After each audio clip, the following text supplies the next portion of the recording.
Our second speaker is Desiree Rogers. She is the CEO of Johnson Publishing Company, which oversees the brands Ebony, Jet, and Fashion Fair Cosmetics. She is also the chairman of Choose Chicago. She has great style and is passionate about race in the media. Please give a warm welcome to Ms. Desiree Rogers.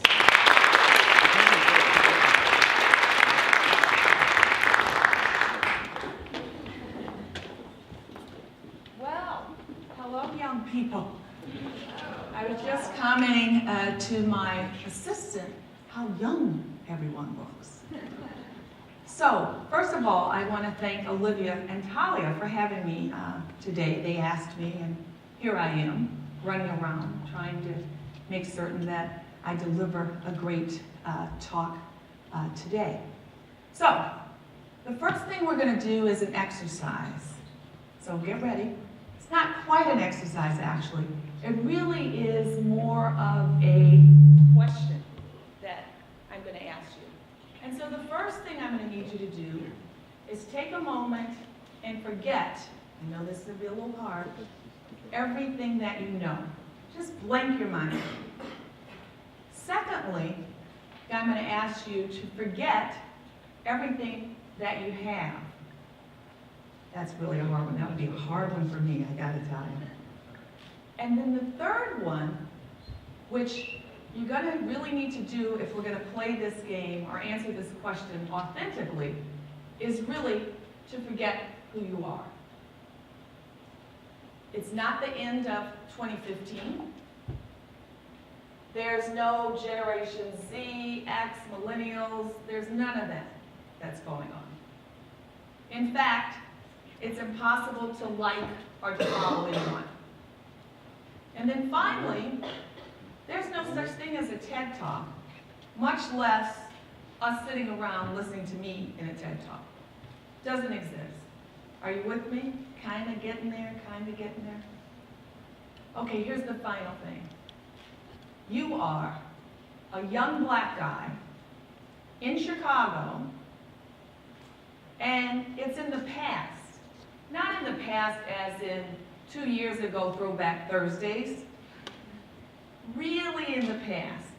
We're talking 1940s. That's before I was born, so that's a long time ago. I know I got a lot of young people in the audience, and I know probably not everyone here is a history buff. But just to give you some context, think about it this way, and this kind of brought it to life for me. Martin Luther King is about 13, and he hasn't even begun to dream about I have a dream. Okay, there's one more piece to this. You're poor. Not poor in, I'm fighting for my food every day. But no one's going to give you anything, and no one's going to give your family anything. They can't. In addition to that, you really start to, think about and see people around you that look like they're doing a little bit better than you. Their lives seem a little bit easier. And so you think to yourself, geez, I want that. I want to make something out of my life. I want to, in fact, have my people really have a little bit more joy than what, I'm seeing out there. And so you say, okay, what can I do? Can I create something? Can I make something? Can I, offer a service? You're young. You're like, is there something I could build? I mean, what can I do? Is there something I could sell? Would people be willing to buy something from me? Now, there's a lot of people out there that you really don't want to emulate. That's not who you want to be. But there's some other people out there that really you think, just by their very being, that they are some people that, in fact, just help you to think even more about that dream that you have. And so you start thinking about this and you say, is there maybe a way to bottle this feeling that I get from some of these other people? African Americans that are professionals or stars with swag, that somehow that feeling that I get in my bones, how can I create that for others? How can I bottle that? It's such a good feeling. I feel so good. I forget about all my troubles, you know, when I'm thinking about these other people that are doing a little bit better than myself. Got it. You know what I'm going to do? You guys are going to go, what? I am going to do a magazine. It's the internet before the internet, okay? The internet before the internet. I'm going to do a magazine that tells stories about all these people that look like me. I'm going to talk about how they thought about, you know, whether it was sports or whatever, musicians, etc., etc. And I'm doing it at a time where there are no black people in any publications. There's Life magazine. Life, for you that don't know, is the precursor to People and US Weekly. But there's no black people in any of that. None. And so you say to yourself, boy, if I can figure out how to create this magazine, people are going to be inspired, they're going to see themselves. I might even be able to impact other generations if I can get this done. Okay, got the idea. Now remember, I'm still just this young guy, right? All right, how can I get this done? What can I do? How can I make this happen? And so, the only thing is, what's standing between me and the magazine and this great concept? You guessed it, cash. Where am I going to get the cash to do this?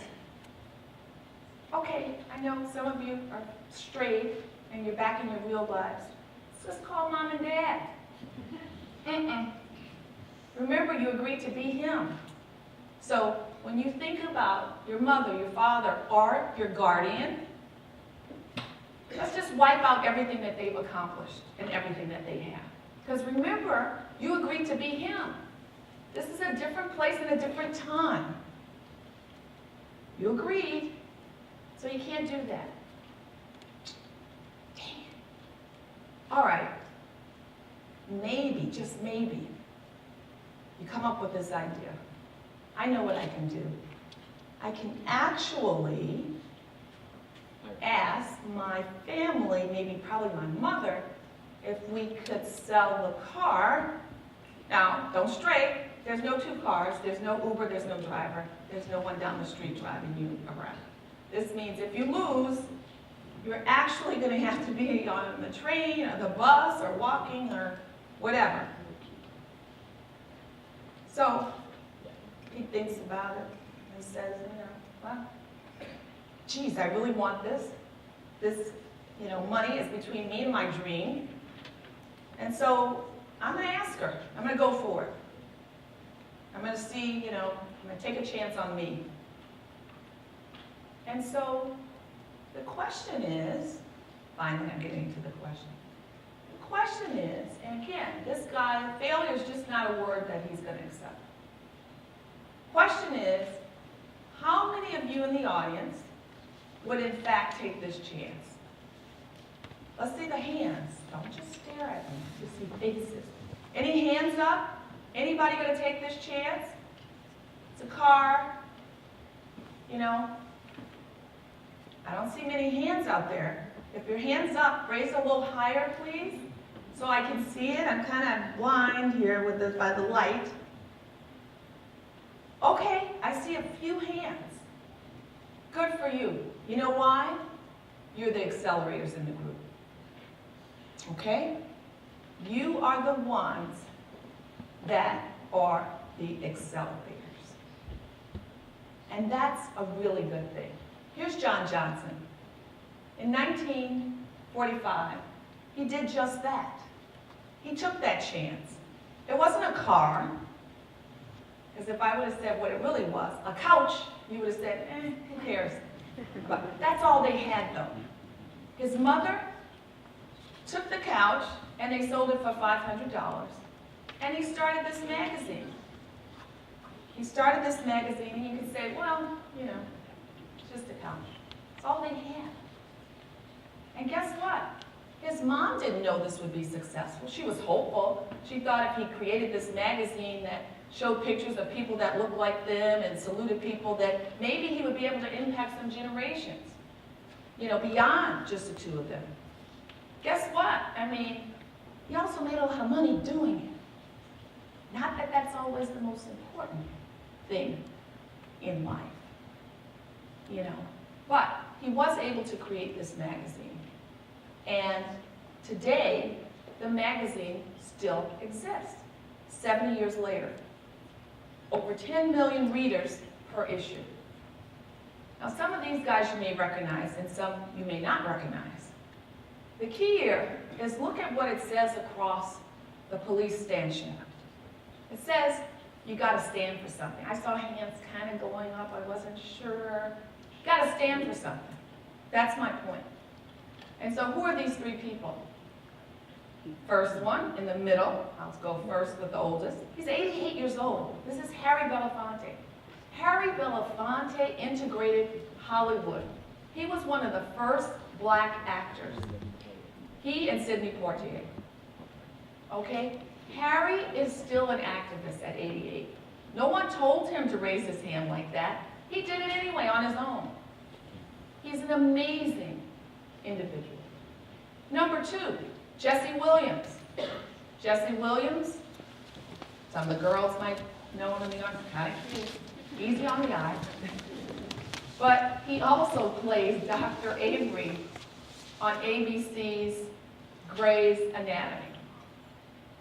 And what's great about Jesse is as his career is growing and building, he took a chance. And he actually has been one of the few actors, few musicians that has actually put his face out there with some of the different organizations like Black Lives Matter, etc. And then there's 19-year-old Disney's Zendaya. Hopefully you know who she is. She's closer to your age. I'm gonna come back to her. And so I'm saying all of this to get to that whole point of acceleration. But as I talk about acceleration, I'm going to have a backdrop behind me that has 70 years of our covers. And so the covers really are one man's way of showing how he accelerated, you know, how he accelerated dialogue, etc. And so you're going to see covers from the 40s, the 50s, the 60s, the 70s, 80s, 90s, and 2000s. What is acceleration?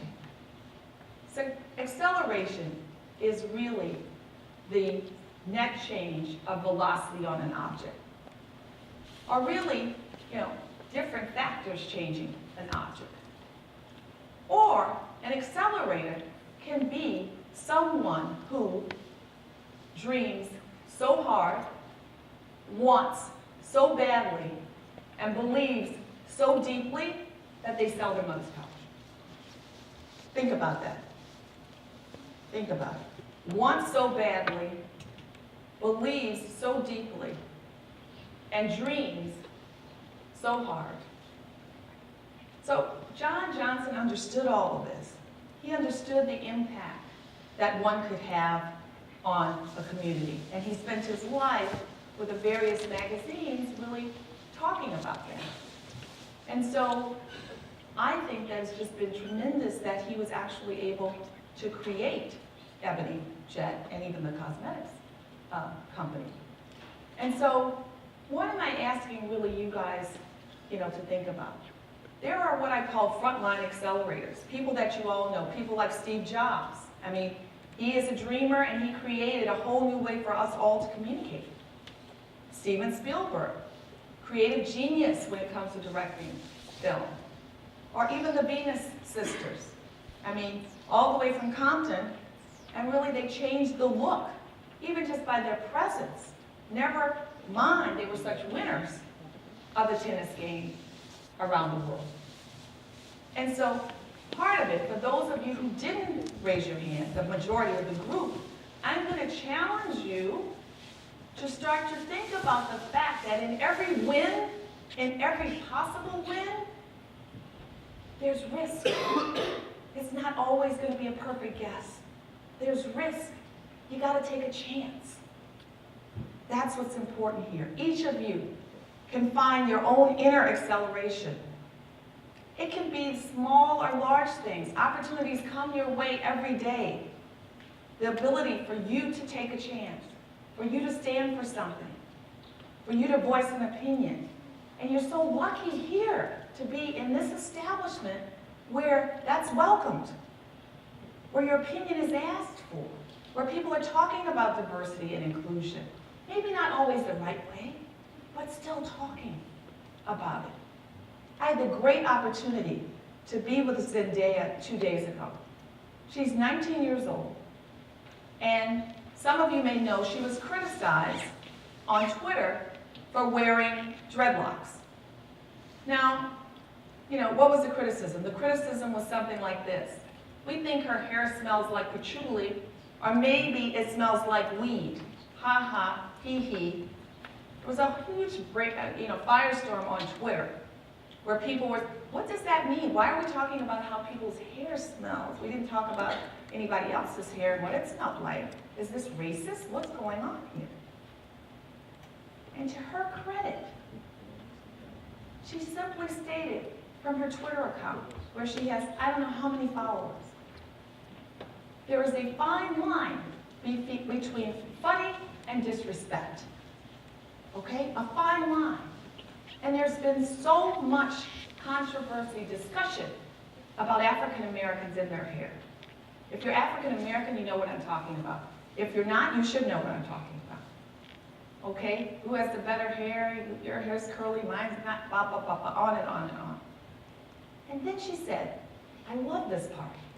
I selected a hairstyle that was dreadlocks because it reminded me of a lion's mane. And I wanted that strength as I went down that red carpet to go to the Oscars for the first time. Amazing. 19. She said to us 2 nights ago, I'm only 19, but I want to use my status, whatever status I have, to impact the lives of others and to be there for them and to help them see what I see. This is the dream that John Johnson dreamed of. A girl like her. A girl that could speak her own mind and her own voice at 19. My time is running out. It's going much faster than I thought. So let me get to a conclusion here. You guys have a tremendous opportunity. I think you're an epic generation. There's probably someone that's going to land on Mars in your lifetime and be up there for some period of time. You got cars with no drivers that they're experimenting with. Some of you are probably Snapchatting right now about my conversation. So you've got all of these things available to you. But at the same time, I worry. I'm old enough to worry that at the same time, you've got MSU. You've got what's happened in Baltimore. You have what happened with Trayvon down in Florida. You have a shooting just last week while I was in California. You've got all of these issues and all of these things that are happening. You have a group like Black Lives Matter. You have a police issue here in our very city and protests just last week. You have people arguing about whether or not Syrians who are escaping for their lives should be allowed into a country that was built on allowing outsiders in, allowing people to be in a democracy. And here we are, backwards, debating. Okay? I get it, but here's the big question. The big question is, will you be opened or closed when you're afraid? Open or closed when you are afraid? That's a huge question. I don't have the answer for each of you. I'm just encouraging you to think about this. We can all get afraid. But when you're afraid, chances are there's no way you can be open. There's no way. Okay? There's no way. The last thing that I want to say is that there's been a lot of discussion about everyone trying to be colorblind. You got to be colorblind. I say it's just the opposite. I believe that this generation can learn to see color, religion, sexual orientation, and able-bodiedness so that it honors the full humility of every person that doesn't look like themselves. Thank you.